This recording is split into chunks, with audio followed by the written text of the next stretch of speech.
This video is a supplement to Lesson 1 of the Basics Correspondence course, and it's going to show you how to make the increases that are discussed in Swatch 4. The M1 or Make 1 increases, which can slant to the left or to the right. Now to make an M1,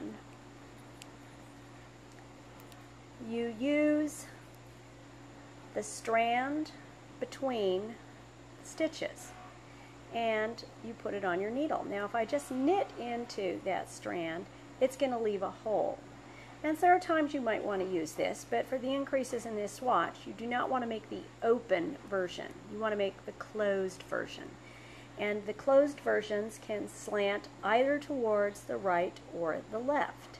And what that means is that the top part of the stitch, if it's slanting towards the right, well, then it's a right slanting M1, and if it's slanting towards the left, it's a left slanting increase.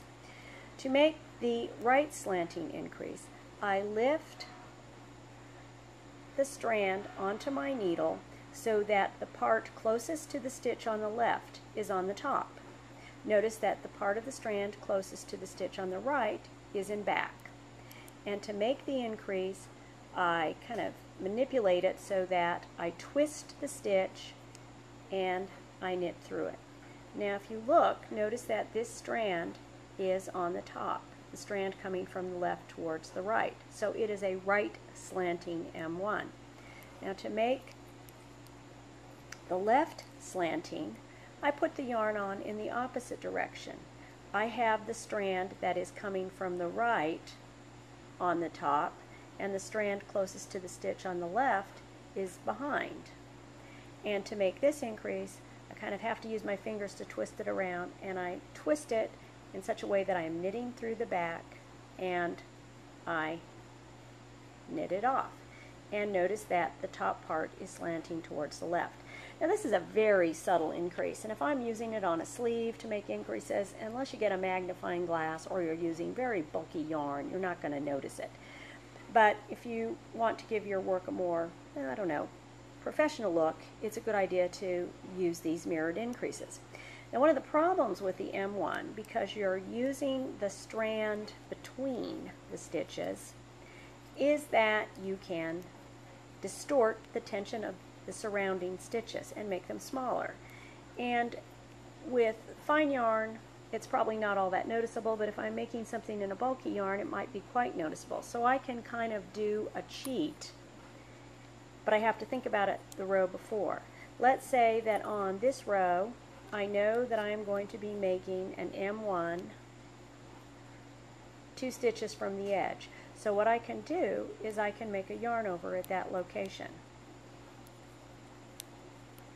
And Swatch 5 is more about yarn overs. There's nothing really all that tricky about a yarn over, so I don't mind showing you this now.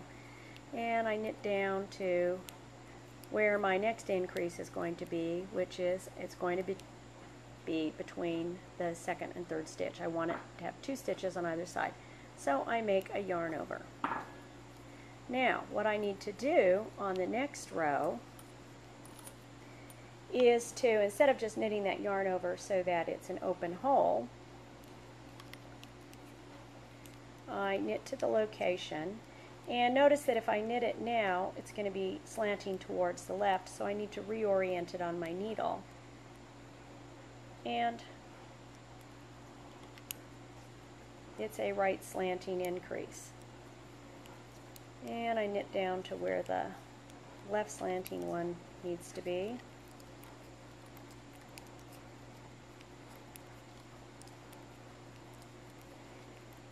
And there it is, and it's oriented properly on the needle, so I just knit into it. And there's my left slanting increase. Now the advantage to doing it this way is that you don't distort the tension of the stitches on either side. The hole might be slightly bigger, so there are trade-offs. Am I going to know how you made the increase when you send your lesson in for review? Not really, unless you tell me.